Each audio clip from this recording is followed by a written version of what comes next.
I just wanted to apologize. I did not realize that it was live streaming. I thought it was recording. So next time I will plan some at-home activity. Everyone here, welcome and thank you for coming. I think I met many of you last week at the TA orientation. If I did not meet you and you don't know who I am, I'll do the very brief introduction. I'm Johanna Inman, and I am the inaugural director of the brand new Teaching and Learning Center here at Drexel University. This center is being launched essentially to support teaching at Drexel. So to provide pedagogical development resources, training, book groups, consultations, all those types of things for any instructors at Drexel University, which includes TAs. That's the short version.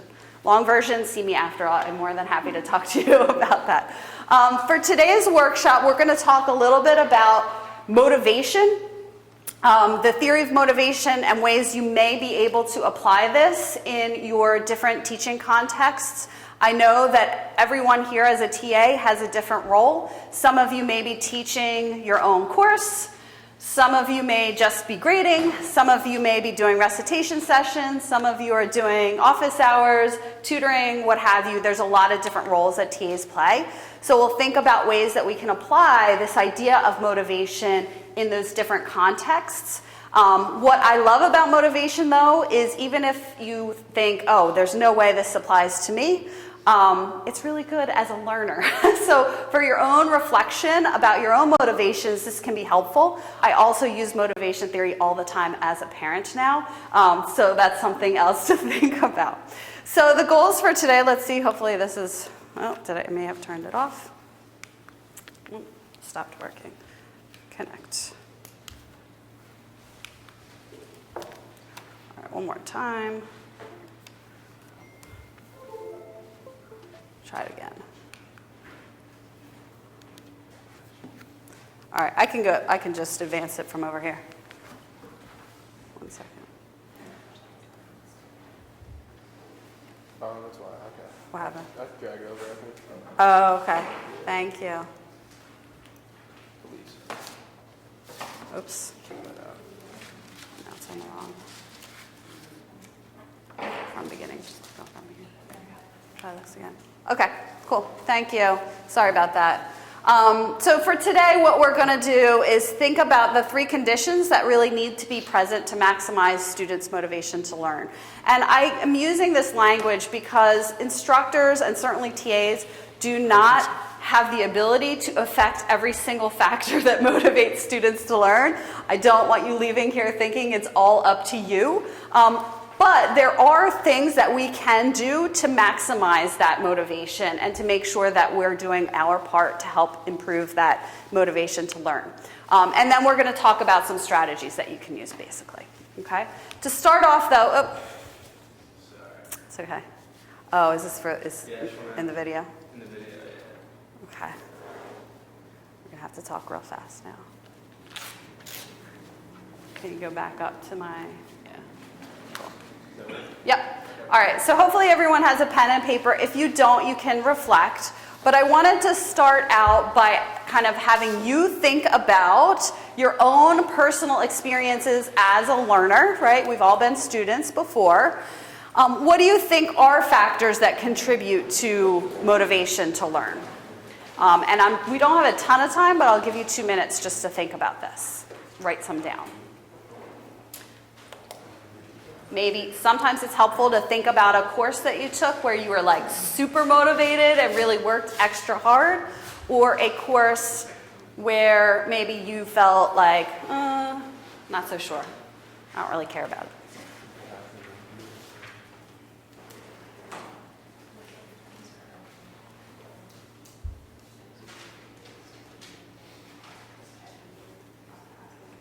Taz, do you have a chat going with the folks online or no? Do you have any chat going, or you're just streaming it on YouTube? Okay, gotcha.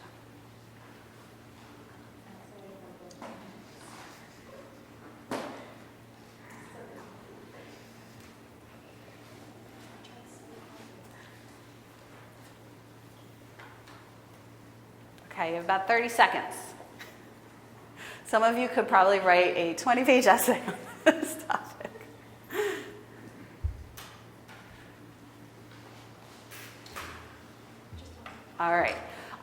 ask maybe one or two of you to share what you came up with. Do you have some thoughts? Your hand was like, I kind of want to, yeah. I think the professor or the teaching, like I think whether the student is interested in the topic or not, if the teacher engages them. Okay, whether or not it's engaging, okay. Tell me a little bit more about that. What might be engaging? What might?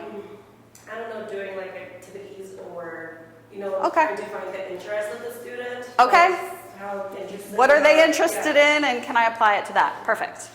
Yeah. Incentive and then like enthusiasm of the whoever's teaching. So enthusiasm, yeah, or passion sometimes. And then incentive, tell me more about incentives. So I don't know, extra credit if you Grades. So yeah, grades are an incentive, but extra credit certainly, sure. just or kind of recommend with engagement too. So Okay. I'm just trying to give an example, like if you attend the outside, like I have some events going on. If you attend an event, you'll get extra Yeah. points or whatever, and that motivates people to Okay, want to stay involved. great. with the topic. Yeah. So those are like extrinsic, what we refer to extrinsic motivations. We're not going to get that deep today, but yeah, definitely. One more? Oh, sorry. Go ahead. I think you gotta tell students the application of the stuff they're learning. Application of the stuff they're learning. Absolutely. Because Yep. knowledge is just dry, and Yeah. if you have some real world application, it's very interesting. Yeah. Excellent. Excellent. You have one more. I was just gonna say the preparedness of like the lecture. I feel like Okay. the professor is really prepared. I'm more interested because Okay. I took the time to actually. Yeah. You know that they're putting in the time and effort, so you feel like, okay, I'm going to meet them there too. Okay, excellent. We came up with a lot of good ideas, and as we're working kind of this through the workshop, we can think about ways that those ideas apply to what the theory says.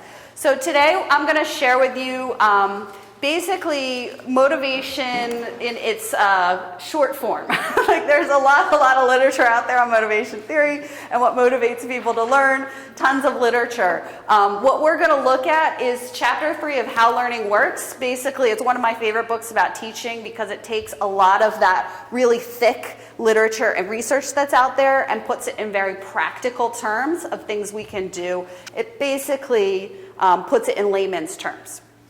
So this How Learning Works in chapter 3 talks about 3 really important factors that need to be present to really have the maximum motivation in our students. And these include value. So this came up a little bit. Why, right? Like, why is this important? This is important to me, so I value what I'm getting out of this learning experience.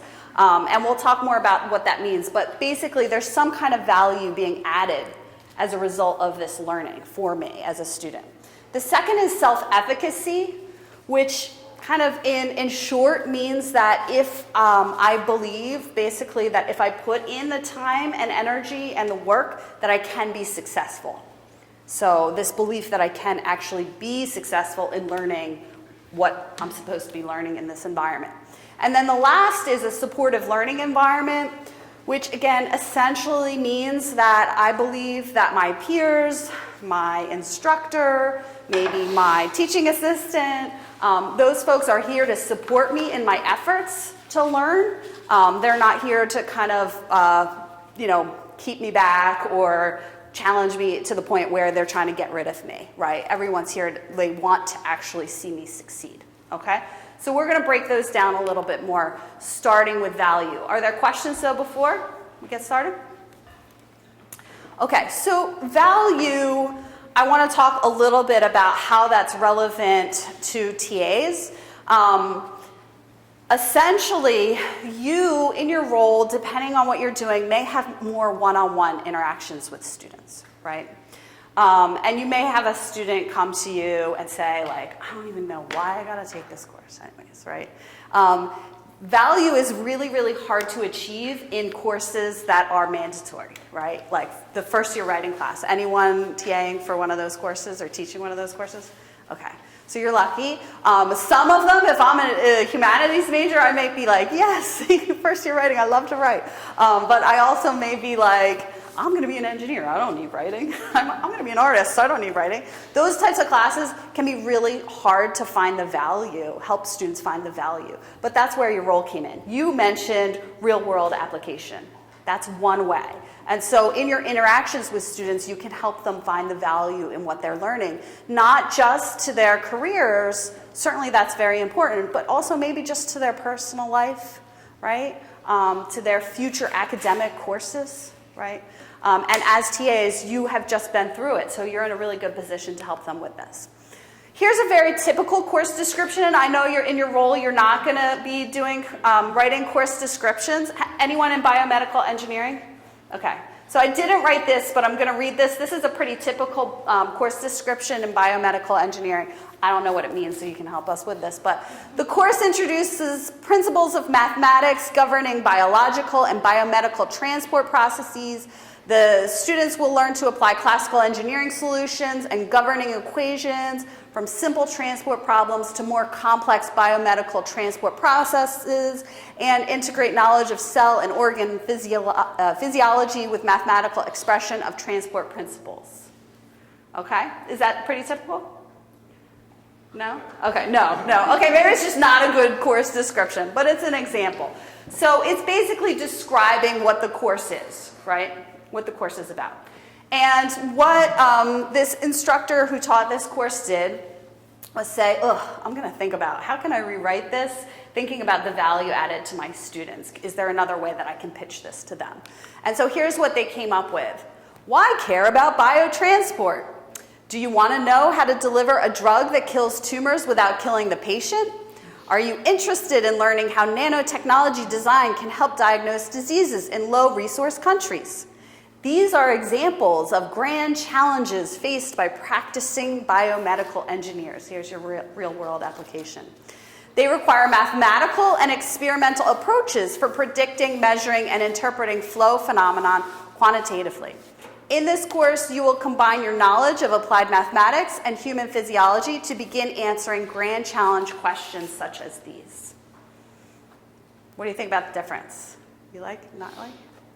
Thoughts? Yeah. It's definitely more motivating, and if you think about like, oh, here's the why. This is why I'm learning this. The other reason I like this is because it points out why math is important and physiology is important to the major. So if you're teaching one of those foundation math courses and you have biomedical engineers in the course that are like, why do I have to take this? Or I'm going to be a nurse one day. Why do I need math? Or why do I need chemistry? Which happens all the time. You can think about those majors, right, and why they need your course that might be a first-year course or a core course, and really try to pitch that course to those different majors, why they need them. Okay, so here's what we're going to do now. I want you to think about the course that you're TAing for, your discipline maybe in general, and I want you to think about how you would describe that course to a non-major. Okay, so I know nothing about biomedical engineering, I know nothing about math, you know, maybe I'm an English major, and I have to take your math course. Or I am over in Westfall, and I have to take this math course. I don't know, whatever it is. Think about that non-major, and think about how you would describe the value. I'm going to give you a minute. Okay, now here's the hard part. I'm actually going to ask you to find one other person in the room, and you're going to role play. So one of you is going to be the student, and one of you is going to be the TA, okay? And the TA, the student's going to come to you and say, I don't even know why I have to take this class, okay? And you as the TA are going to do a little of this. What's the value added? What are they going to get out of this course that you know, okay? And you do have to get up for this. I apologize, unless, I guess some of you are sitting in, yeah, you're in pairs. I won't make you get up. Can one of you work with this gentleman back here? At this table. You don't mind? Okay. So I'm going to give you only about 5 minutes because of time for this. So we'll do 2 minutes where one of you is pitching your discipline, and then I'm going to ask you to role reverse, and then the other person becomes the student, and the other person is the TA. Okay? All right. Go for it.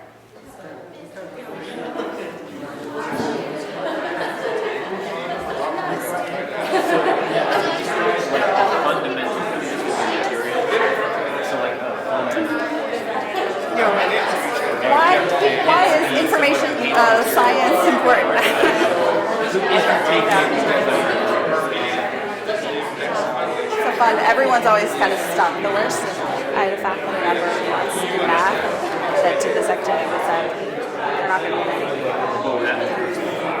Like chemistry. Oh, I mean, like, if I didn't do this stuff, I do chem. I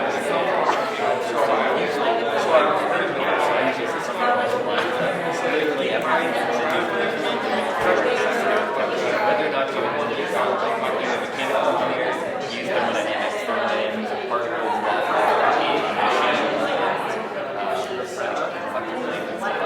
so I was kind of drawing about parasites, like That's really recording. and so I kind of just went all over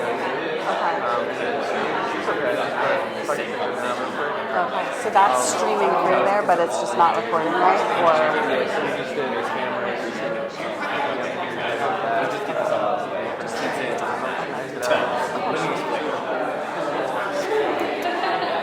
So how do you think you do something like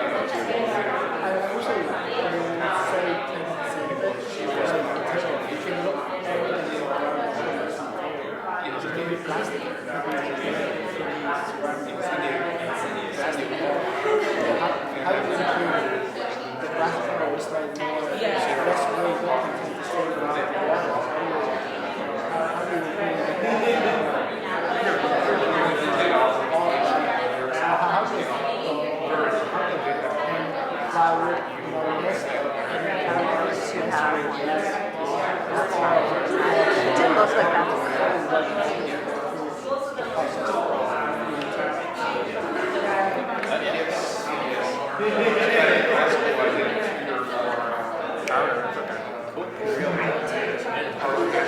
Okay, we'll figure it out for next time. Okay, if you haven't already, switch roles now, okay? The person who was formerly the TA is now the student, and the student is now the TA, okay?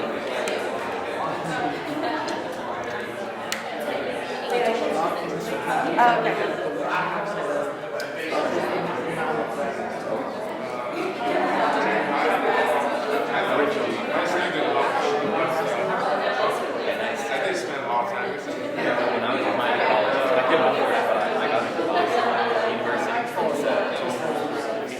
And I know if you're buying $50,000, I'm like, my entire undergrad.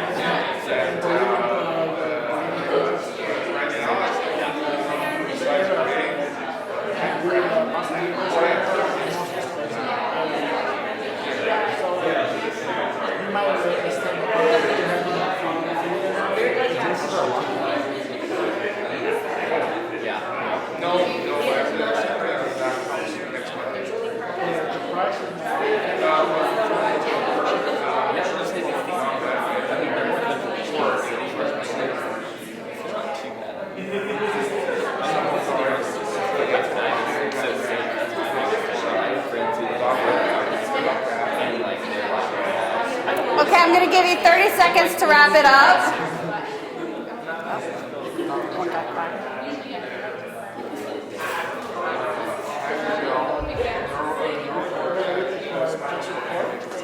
Okay. So I'm hoping someone brave in the room might be able to share something that they heard that made them say, oh, I would really like to take that class. That sounds like there's some value there. No. Yeah. So my TA is teaching Intro to Python, and her pitch was essentially, do you hate math? Do you suck at math? You never have to math again, because Python will do it for you. Okay. Well, hold that thought for the next one, which is self-efficacy. But yes, that can be helpful. I actually, when I took statistics in my first course, the instructor started on the first day, like, I know you all think that you're bad at math, and this is statistics, but you are not doing math in here. This is statistics. I'm not going to make you do math. It was math, by the way. It was math, but it wasn't the traditional, you know what I mean? It wasn't like the calculations, and he said, and he really did, I think the way in which he taught statistics, it was for, essentially for social scientists, and he really cared more that we knew how to understand statistics than make those hand calculations that we did. So it was very similar, I think, to your approach. Someone else?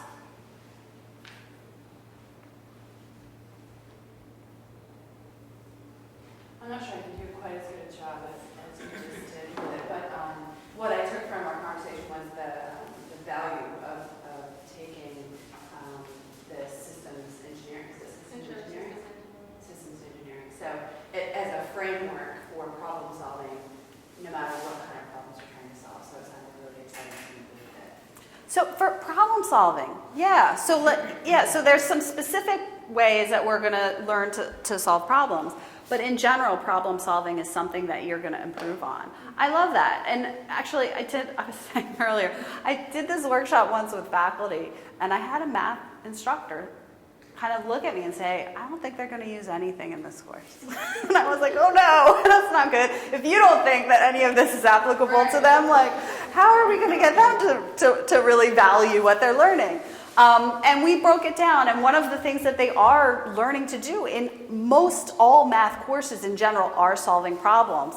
And actually, one of the things that I love is that there are articles that just talk about how math grows your brain in general. So doing math is a benefit to students regardless of that specific thing. But they were going to use it. You just had to think through. Yeah, think it through. Any others? Any other thoughts? Are you stumped? So some things to think about. In value. So there's these exchanges that you may have with students where you can talk through kind of the value added. That's one way to do this. There are also, we didn't have a lot of time today, but I can share with you, there are faculty that are making little videos in their courses now that I kind of equate to a movie trailer for their course. And some are really fun that talk about really basically this course as an experience and really kind of show the passion for the discipline, the real world kind of value for learning that specific discipline, or even just how the student is going to have some personal growth, right? That's something that I know we have a lot of incentives, and that's not always students' incentives when they have a lot of priorities and a lot of things to do. But sometimes that can be, right? Like, what am I personally going to get out of this? How am I going to grow as a human being? So that's something to think about. Some other ways that you might be able to think about this that may be in your purview also as TAs are the types of problems that students are working with. You may or may not have control over this, but if you're teaching some of those first-year foundation types courses and you can create problems or assignments that are relevant to students' majors or even their experiences that they're going to have in co-op, that can be huge, right? That's a huge motivating factor because I talked to a faculty member in LeBeau, and they were saying on the first day of class, I have a list of competencies that my students are going to develop in this class that they're going to be able to directly use once they're in co-op, right? That's super value added for my students and really motivating. So think about, are there problem sets, are there readings, are there assignments, whatever that you might be able to incorporate that are directly related to, students' future careers. That's another one. Okay, so we don't have much time. We're going to move on to self-efficacy. If you're interested in more kind of additional information about value or practices for value, let me know. I have also a handout that's kind of general on motivation that I'm going to give you after the session. Self-efficacy. What was self-efficacy again? Does anyone remember? Being able to do it themselves. The belief that they can be successful. So that's why I came back to that do you suck at math question. So self-efficacy is the belief, right? I am going to be motivated if I believe that I can ultimately be successful. It's going to be really hard for me to want to put a lot of time and energy and hard work into a course that I think I'm going to fail anyhow, no matter what I do. Right? I was one of those people that my freshman year, I took one of those large bio classes, and my instructor came in on the first day of class and basically told everyone, look left, look to your right. One of those people will not be here at the end of this semester, right? This is a tough class. And most of you are not, yeah. So it's a fear tactic, right? It's motivation through fear, but I think well-intended, I like to see the benefits. Well-intended, it's a tough class, right? And the instructor was really trying to motivate us to work hard and to not fall behind. That being said, that type of fear is not the best motivator.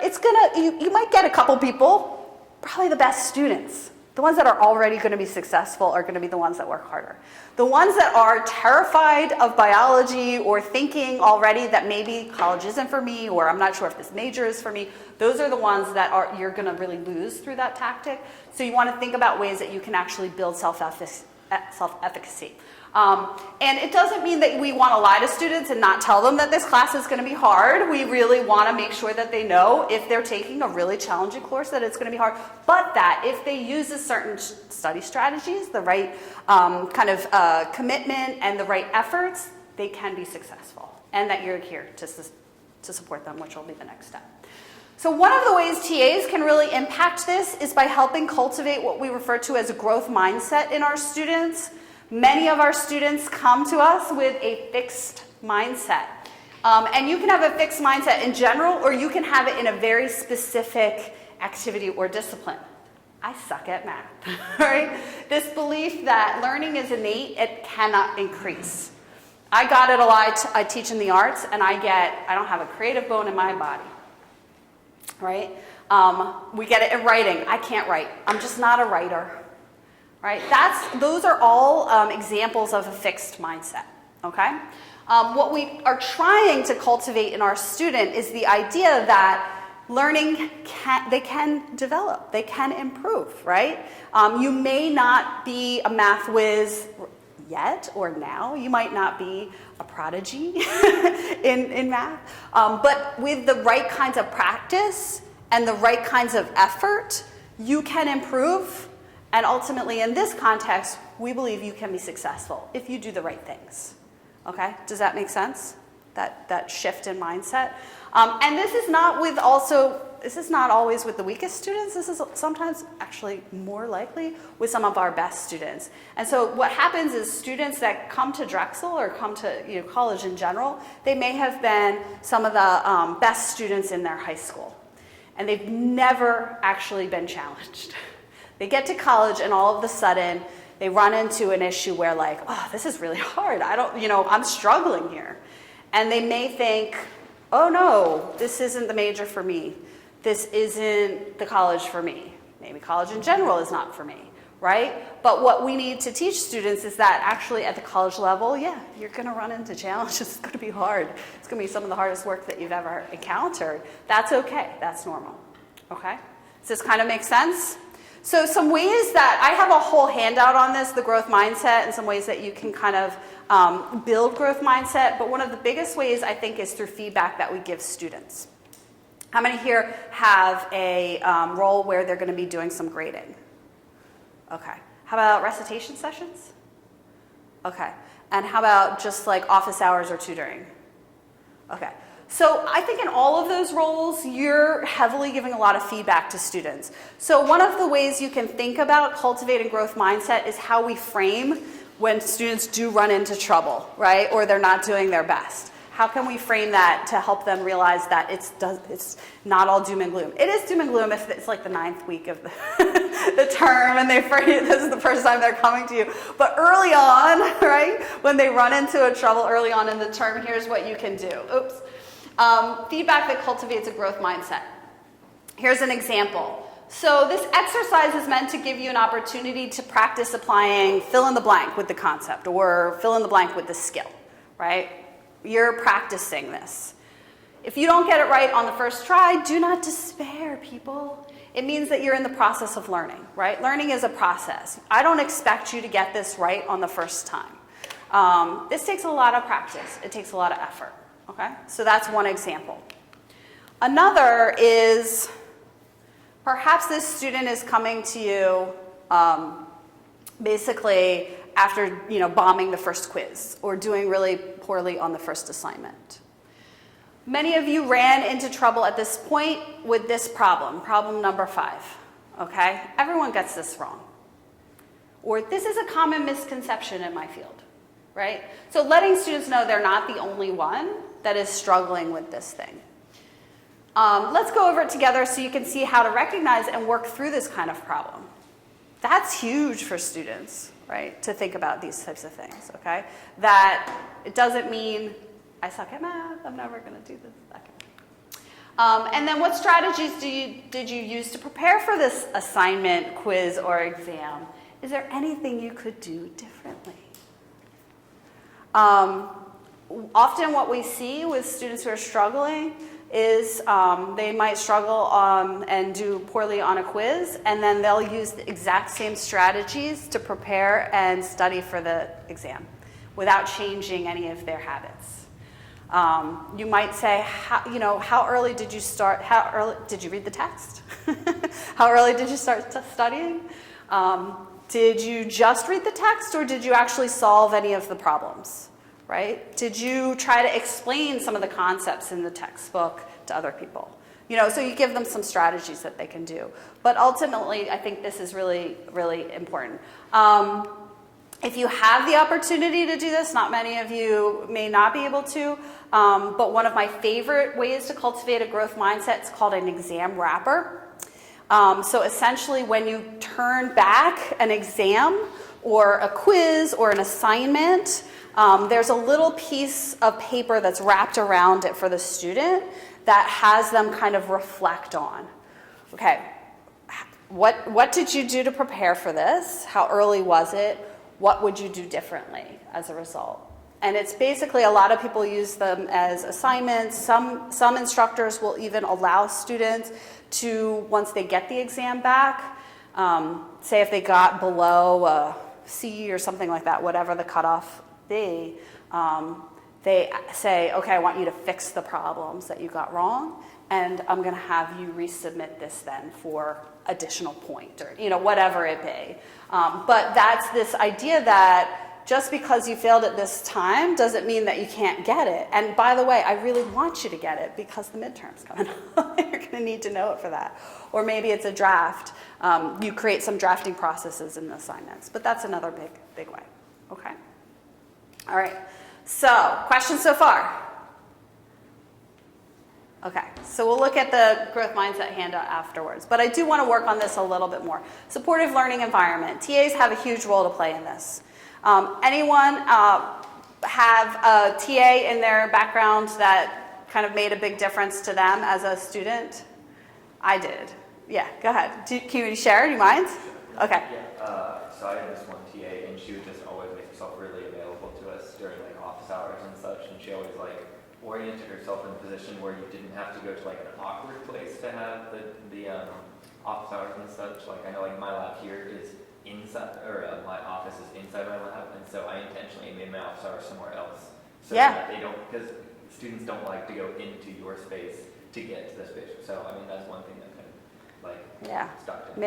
Made a big difference. And we heard, if you were here at TA orientation, we heard some of the TAs talk about setting limitations and things like that, and that is important. You don't want to just be available to students 24/7 because it's a lot, but I think just sending that signal that I am here and I care about your learning and all of that can be important. One of the things you mentioned, holding your office hours, if that's part of your responsibilities, not in an office, go to Starbucks or Coffee Joe or whatever. Even with faculty, that's huge. That if you can meet students outside of their office, they're much, much more likely to actually attend office hours. But there's actual research out there, comes from Indiana University, that shows that when a student perceives their instructor to care about them, and care, literally that word, care about them, they're more likely to succeed in the class. That's wild to me, but it's something to know, right? It's something to think about. So even though you're setting limitations and you're saying, here's, I'll respond to your email within 48 hours, or, whatever it is, or here's the times that you can call me, here's the time that I'm not available, that's important. Setting those expectations are really, really important. But also letting them know that that is your role. I'm here to help you succeed, right? And I do care about you ultimately. That can make a huge, huge difference. So I want you to strategize this with your groups. In your specific role as a TA, whatever it be, what do you think are things that you can do to create this type of learning environment where students really feel supported to learn. Okay? I'm going to give you a few minutes. Think about it. So you don't have anyone, you want to come over to one of these tables? Okay. Thanks.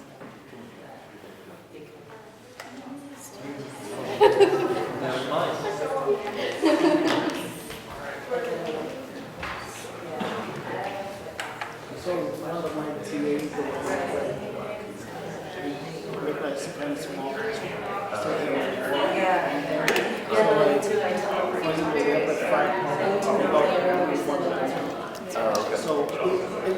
I know and you know, like student can teach as well as because like sometimes the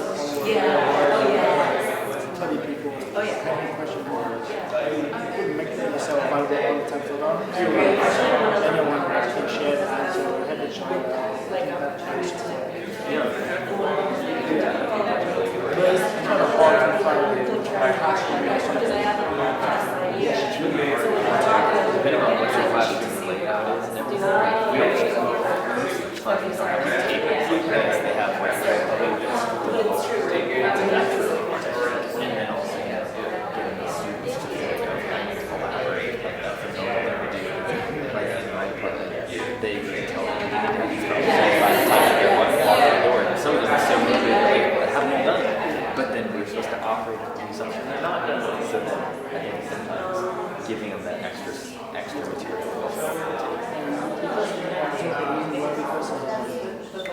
like that's kind of junior classes. So a lot of people that know each other previously. Yeah. So they kind of know each other before they come to each other. Yeah. I feel like for especially freshman class, especially introduction classes. Yeah, especially when it's So what class do you have to so I do 3 recitations and then I have 2 labs every day. play introduction class? So what class? In general, yeah, so just freshman level. Students are good, it's a lot. Like 30 in each of the recitations, 24 in each of the labs.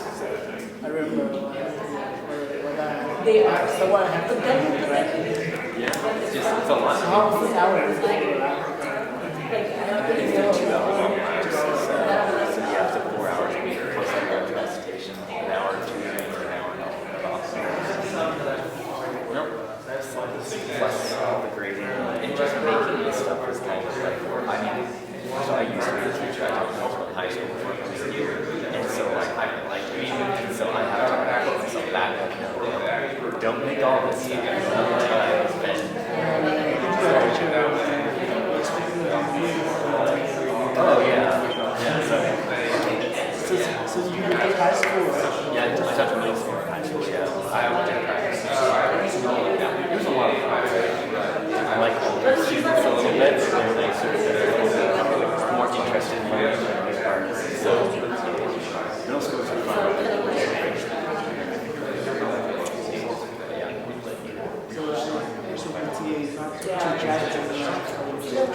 No, that's like my that's like my 3 hours a week where I'm just like, oh, this is fun. Like I enjoy this part. And then I have to go to my classes and get to everything.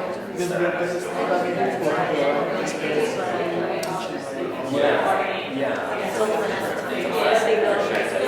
That background, my 2 other freshmen or new grad students in my lab, just like, oh, I have advice. Give you suggestions.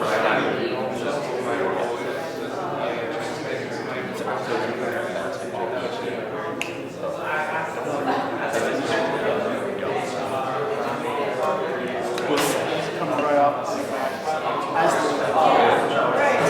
It just feels like a continuation. Working back and being like, oh, okay. So like, it's also fun to be thinking judging on how other people talk. And like I just want to research who just has. I'm going to give you 1 more minute to wrap it up.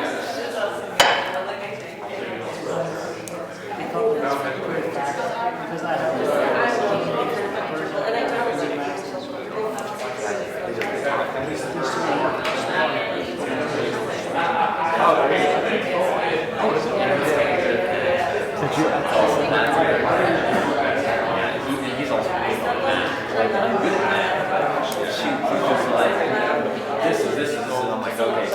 So how many classes? Which is pretty intense. So how many? I'm 10 now, so I'm this classes, they're just like 20 hours. Okay, so hopefully you came up with a good list. I forgot to let you know before I broke you off into the groups. Usually I like to ask you to assign one person to report back. So we'll do this in live time. But I am going to go around and just maybe one person from each of the groups can share something you came up with. I'd love to see if we can create a list that is each person gives a unique one. So that's going to motivate you to be first. Which group wants to share one thing that they came up with? Well, one of the things was to know their names Okay. and also like connect with them in some way, like for example, it's food lab. So Okay. it's like, what's your favorite food? I don't know. Okay. Or like Yeah. something like that. So I think, it's such a simple thing, but learning students' names or even attempting to learn and remember and use their names makes a huge difference. And then you're also saying, I want to know something about you that's relevant to this class. So what's your favorite food? And you can do that in an icebreaker on the first day of class. You can do that when they come and talk to you in office hours. You could have that as an assignment or something like that. But I think that's a really, really good strategy. I want to know you as a person. You're not, this is not just a job to me. So that's wonderful. Thank you. Go ahead. I think regarding the feedback, whether you're grading or answering like a question, it's really easy to point out like a wrong answer or something that they did incorrectly. But I think in supporting them, it's really good to also point out the things that they did correctly or did really well. Yeah. So you want to get the positive feedback as well. Thank you for bringing that up because I didn't mention that when we were talking about feedback. So one of the terms that we use in the arts, and there's different terms that are used in different disciplines, but with critiques, sometimes we call it the critique sandwich when we're giving feedback to students. So you think about the bread on a sandwich, and that's the positive stuff, right? And then you think about the constructive feedback, the things that they need to do to improve, that's the meat. So it's a really good tactic and strategy to start out with something positive that's happening, right? So if this is a written assignment, maybe you say, I don't know, whatever it is, great job on XYZ, and then you say, okay, here are the things that you need to target for next time, work on these, and then end with something positive again. If you adjust these things, or if you do these things, this is going to be great. It's going to be much better, something like that. One of the stories I like to tell is, so I've been teaching, I've taught for 18 years, and I taught during the time, I know this makes me sound really old, but Microsoft Word introduced comment bubbles for the first time, and I'm like, I'm going to give my feedback through comment bubbles. I'm going to type them up for the first time. I always hand wrote. And that semester on my papers, I got my student evaluations back, and there were at least 5 or 6 students that said she's writes really mean comments. And I've never received, my comments didn't really change, right, that I had been giving before. But I realized, students can actually read them because I'm typing them. They're not handwritten. But also it's easier to write more when you type. And so maybe I did give a little bit more feedback than I used to. But I've gotten much better at that after that experience. And I got, my student evaluations and said I was mean. I'm like, I'm not mean. But I've been a lot more intentional, and especially in online classes, right? Where you don't have as much familiarity with students. They don't know your personality. You can't really joke in writing. It's a lot harder. So one of the things that I try to do in that written feedback, in especially online courses, is do the positive, here's something constructive, and then end on a positive note. So great. All right. Who else? Yeah. I'd say one really important thing is tone, like how you say things. Tone. Because I think I've found out there are times when a sarcastic tone can be helpful to the classroom, but then there are times when a sarcastic tone can be very harmful to the classroom. And so I think, or any kind of tone, like pointing out, like I feel like if you correct someone, there's a good way and a bad way. There's actually like a wrong way to approach the tone of your voice that some people will get. Or like, I used to teach high schoolers and middle schoolers, and like if you have a louder tone, for some people that's really overwhelming. And so. Yeah, and that's something that is hard to know exactly what the tone is and how students are perceiving your tone or your message. And it can be different across the room, but it's something to be aware of. And it's also, like I just mentioned, online learning. In written communication, in emails, you don't have a tone to your voice. So students, it's really easy for students to misinterpret your tone in an email. So that is something that I would think really, really carefully about how this email comes across. Exclamation points, they might be enthusiastic. Sometimes it's like you're yelling. It just depends. All caps, definitely yelling. Those kinds of things. So thanks. I just wanted to sort of tag on to that, because it was largely what we talked about. Just the idea of requesting the feedback, not even just at the end, right, Yeah. evaluations, but at some point along in the process, saying, take a minute. I would really like you to, anonymously or whatever it is, get some feedback, and then, the personal part of that as a TA is to be able to hear it, right, receive it, and then actually do something, Yeah. with it. Yeah. Which is definitely a challenging part of it, because that's our personal growth that's adding to, the benefit of our students. Yeah, no, I think that's really important. And if you are an instructor of record, if you're actually teaching the course, you might want to look into doing something like a midterm evaluation or feedback form that's completely anonymous, but it's a great benefit to you because you get a little bit of feedback about what students are thinking about the course before it's too late, and then you get your final evaluations are in.